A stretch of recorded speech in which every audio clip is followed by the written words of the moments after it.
Bienvenue sur une nouvelle vidéo, beaucoup plus posée, il n'y a pas de plan de drone pour celui-là. Et ça, vous comprendrez pourquoi. Aussi. En fait, on est le vendredi quand on tourne cette vidéo pour le dimanche, comme vous la verrez. Voilà, on voulait faire un bilan de ce qu'on a vécu au Cambodge. On voulait aborder plusieurs aspects, le tourisme, donc les lieux qu'on a visités, les gens qu'on a rencontrés, l'aspect finance qui est important aussi.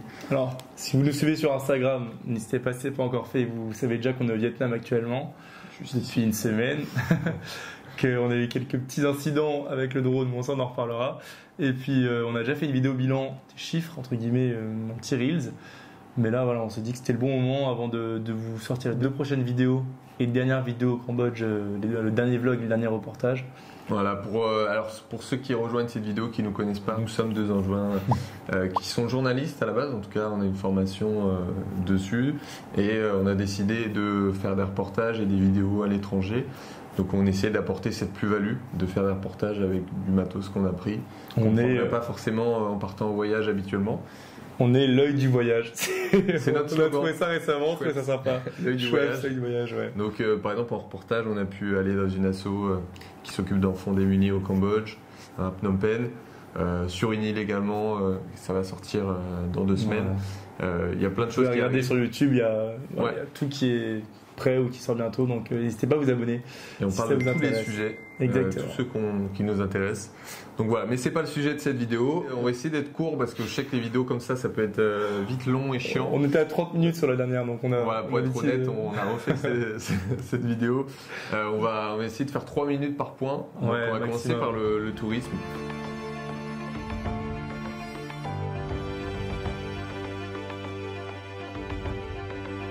Donc on est arrivé le 23 janvier à Phnom Penh, une ville où on a déjà pris une claque dès le départ sur la température extérieure.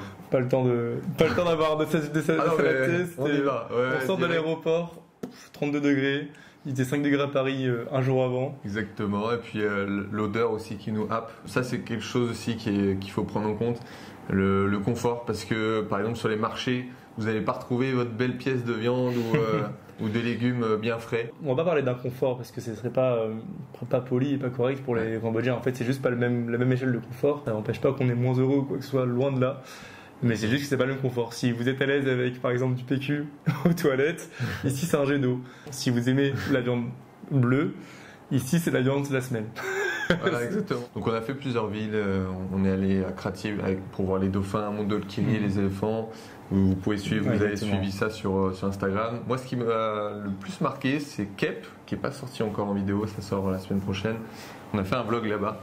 C'est très bien joué sa part. C'est qu'il vous dit que ça l'a le plus marqué et le vlog c'est la semaine prochaine. On tease à fond. Et en fait, moi je trouve qu'il y avait cette alliance entre nature et paysage paradisiaque, avec les plages notamment, et il y a aussi de la montagne. C'était magnifique ce moment-là. On a aussi vu des grottes, pour vous dire. On a fait tous les biomes, entre guillemets. Je rejoins Morgane sur ce lieu. Pour moi, c'est aussi par exemple, c'est le lieu dans lequel je m'aimerais le plus vivre si je devais habiter au Cambodge. Parce que c'est à la fois calme et en même temps c'est dynamique. Kampot qui est connu pour son poivre. D'ailleurs, on a aussi fait une vidéo dessus sur Instagram. Juste peut-être un point pour pas que vous soyez surpris. C'est un pays où il y a beaucoup de pollution. Ce sont des pays en développement. Les gens aussi n'ont pas la culture entre guillemets de l'écologie. C'est triste, mais c'est comme ça. D'ailleurs, je voulais ajouter que si pour vous le confort en France, si une chambre d'hôtel à 80-70 euros, c'est du confort. 70 euros ici au Cambodge, vous avez une suite présidentielle. Nous, dans les auberges, on dépensait à peu près 10 ou 12 euros. On va en reparler dans les dépenses, mais c'était déjà très bien. Alors si vous êtes là depuis le début de la chaîne, vous allez commencer à comprendre ce qui se passe. C'est l'heure de la Minute Schweppes, on est en mode vertical. Et Anatole va me poser pendant 60 secondes des questions sur ce mois de voyage. Et je vais devoir y répondre le plus rapidement possible. Je suis juste là. Je suis trop nul à ça. Morgane, est-ce que tu es prêt? Écoute, c'est quand tu veux. Top. Alors, tu préfères Phnom Penh ou Siem Reap? Siem Reap. Ton plat préféré au Cambodge? Le Lok Lak. Dans quelle ville tu te verrais habiter si tu veux habiter au Cambodge?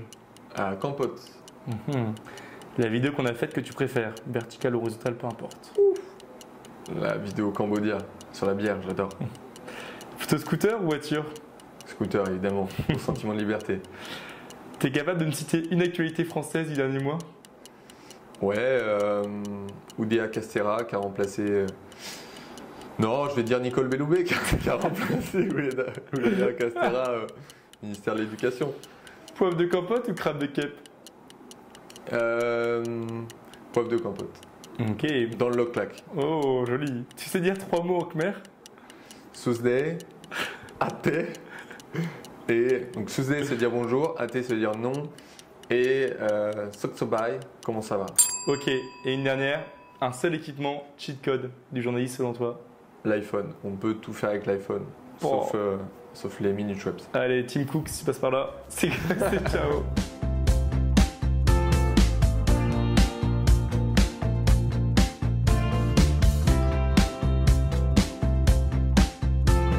Alors on passe maintenant à l'aspect humain, qui est pour moi l'aspect le plus important. Je relance mon petit chrono pour pas trop m'échapper. Pour moi, c'est le point le plus important parce que je suis. Tu veux dire pour nous, hein, parce que pour moi aussi. Pour toi? Ouais. Pour nous, c'est le point le plus important. Je crois que c'était le côté finance. Ouais, c'est vrai que moi, je suis un peu un rat. Les rencontres, ça bouleverse pas uniquement que l'instant T et le voyage, ça bouleverse toute une vie en vrai. Et ça peut te faire changer ta mentalité. Donc on a fait des super belles rencontres. Que ce soit les locaux ou les touristes étrangers qu'on a rencontrés, on est tombé pratiquement, voire uniquement que sur des gens géniaux qui étaient dans un état d'esprit qui était le même que le nôtre. On va dire ouvert d'esprit, en tout cas ouvert à la rencontre. Et puis c'était des beaux moments, c'est des gens avec qui vous allez partager des moments que vous allez peut-être revoir plus tard. On se donne toujours des nouvelles avec ceux qu'on a rencontrés. Et alors moi je m'étais dit, on va tomber sur des énormes clichés. Ouais, le voyage, tu connais. J'ai ma petite brosse à dents en bambou. Et alors, il y en a, mais globalement, en fait, c'est des gens comme nous aussi. Certains l'accompagnent comme moi, mais en fait, c'est des gens très rationnels, mais qui veulent juste profiter en voyageant. Et en quête de pas de changement, mais de nouvelles découvertes et qui ont ce besoin d'aller voir autre chose, entre guillemets. De manière générale, les gens qu'on a rencontrés, les Français qu'on a rencontrés adorent la France. Ça peut vous rassurer aussi. On aime toujours autant la France et on a toujours autant conscience que notre pays est magnifique. Et juste partir, ça fait aussi du bien pour relativiser, mais aussi pour s'ouvrir l'esprit et se l'aérer. On n'est pas là pour cracher sur la France. D'ailleurs, c'est mieux parce qu'il y a des points positifs et négatifs partout. Le retour de la Minute Web, c'est au tour d'Anatole. Est-ce que tu es prêt, Anna? Absolument, j'adore ça. C'est parti. Ton plat préféré? Le claque aussi. Ta ville préférée au Cambodge? Campote. Ton animal rencontré préféré? La petite iguane que j'ai vue sur le bord de la route parce qu'elle était bien cachée. La plus belle auberge? Wow, la vache. Celle qu'on a eue à Siem Reap. Est-ce que tu te rappelles du plus beau coucher de soleil? Sur les rizières aussi, à Siem Reap. Ta boisson préférée? Ma boisson préférée, le coca. Et celle que tu détestes? L'eau d'ici. Parce qu'elle est pas bonne. Et le thé aussi. Ah oui, le thé aussi. Un moment difficile que tu te souviens? Un moment difficile, c'est dur. Un moment difficile, le trek, c'était quand même un bel effort physique. Ce qui te manque de la France? Ah, j'avais la même. Ce qui me manque de la France, c'est ma vie en France. Et dernière question, qu'est-ce que tu as appris que tu savais pas sur moi, Morgan Juin? T'as la mémoire très courte. Parce que pour l'anecdote, parfois je dis des choses à Morgan et 2 minutes après il fait ah bon, tu m'as dit ça? C'est vrai. Voilà, j'espère que ça vous a plu. C'était la Minute Schweppes. On peut parler de plusieurs anecdotes, de rencontres notamment. Je pense à toi, Hugo, tu vas te reconnaître. La première semaine où on est arrivé, un Français vient me voir. C'était le premier Français qu'on a croisé d'ailleurs. Et on commence à parler. Il habite à Strasbourg. Et il s'avère que dans sa classe, donc moi je suis de d'Angers, il y a quelques centaines de kilomètres de différence. Et dans sa classe, il y a un ami d'enfance. Je lui ai dit, est-ce que tu connais Mathis? Il s'appelle Mathis. Et il m'a dit, mais non, mais c'est dingue et tout. Voilà. Je parlais il y a quelques minutes. Enfin bref, il y a des, plus de 20 000 kilomètres qui se font. Ça, c'est magnifique. Et puis on peut rencontrer des rostas, des gens qui sont célèbres. Alors, ce qui est assez vrai, on a quand même rencontré dans notre auberge. Au bord de la piscine, on a rencontré le grand champion de Question pour un champion, Ah, ça, c'est Nicolas. Je tiens également la vedette pour le même cinéaste. Seberg. Otto Preminger, Vinceberg. Jeanne Ouais. d'Arc. Il est le premier voilà, à atteindre ses 15 victoires C'est beau. d'affilée en émission quotidienne. Question pour un champion, ça n'est jamais arrivé. Et pour l'anecdote, on lui a appris quelque chose. Ah oui, oui, oh ça c'est beau, ça c'est beau. Oh là ça c'est magnifique, ça c'est beau. Alors je voulais qu'on parle du sourire. Ça, c'est un peu envoyé comme ça, balancé comme ça. Mais c'est très évocateur du Cambodge pour moi. On dit que c'est le pays du sourire et c'est vraiment ça.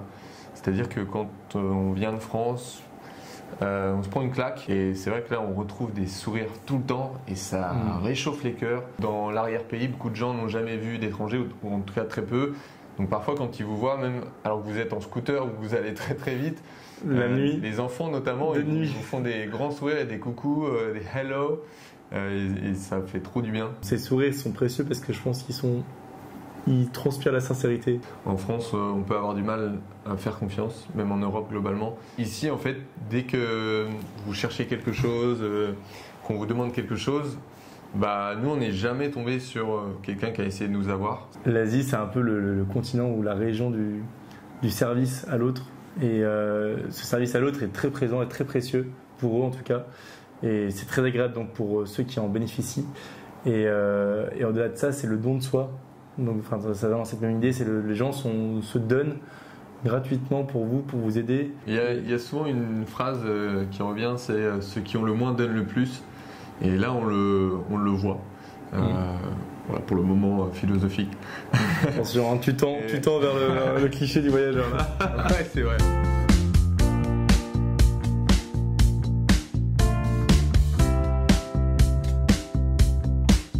Les finances, c'est un point évidemment très important. Grosso modo, on en a eu pour 1 600 €. Pour deux. Près. Pour deux. mois.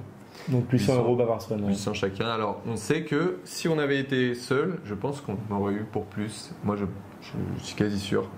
Peut-être 1 000 €. Parce que on partage en tout à deux. Parfois, on a des Oui, c'est vrai. prix, notamment sur les auberges.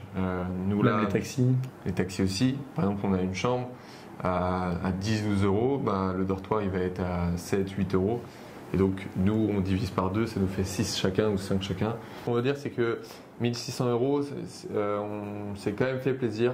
Et si vraiment vous voulez pas trop dépenser parce que vous avez moins de moyens ou que vous voulez pas trop dépenser, vous pouvez aussi. Après, pense le but, c'est quand même de se faire plaisir en voyage. Je pense. Sachant que le Cambodge, c'est le pays le plus cher, Ouais.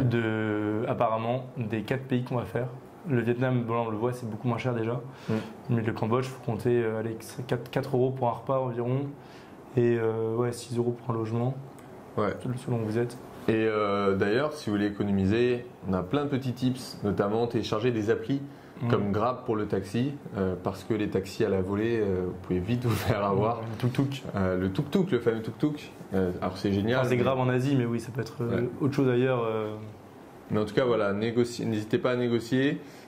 Pareil, utilisez des applis pour les auberges. Parfois, il y a des réductions, ça peut servir. Et puis, vous avez les notations aussi. Nous, on s'est dit pas en dessous de 7 sur 10 de notes, parce qu'on peut avoir des mauvaises surprises. Ça nous est arrivé. Ah oui, j'avais aussi un autre conseil pour économiser, manger local et de la street food. Parce que déjà, c'est bon. Oui. Alors, parfois, sur l'hygiène, on peut avoir des doutes, mais finalement, ça va. Et Google Maps sera votre ami pour ça. Ouais, clairement. Et vraiment, ça peut être 2 fois moins cher que ce que vous pouvez manger en restaurant. Donc n'hésitez pas. Après, j'ai 2 autres conseils, moi, et on terminera là-dessus. Je pense que dans tous les pays où vous n'avez pas de carte, enfin, on ne paye pas trop par carte, ça va mieux fonctionner comme ça, c'est vous fixez le prix à l'avance. Comme ça, vous êtes clair et le deal est fait à l'avance et vous ne faites pas avoir à la fin parce qu'une fois qu'il a fait la course ou pour un tuk-tuk ou quoi que ce soit et qu'il vous demande plus que ce que vous pensiez, vous êtes un peu mal. Et puis, sociabiliser. Parce que j'ai remarqué qu'en sociabilisant, on rencontre des gens, on nous donne des tips. Par exemple, on a rencontré un guide qui est expatrié au Vietnam. Alors, on est au Vietnam là, c'est pour ça que je dis ça. Il nous a donné des tips avec des chauffeurs moins chers, des guides moins chers sur certaines activités. Et puis aussi, en N'hésitez pas. socialisant, vous pouvez par exemple échanger des guides de voyage, le routard ou le guide VR, je ne sais quoi, avec des voyageurs qui sortent du pays, vous entrez dans le pays, vous faites des échanges. Bref, il y a beaucoup de moyens de peu dépenser.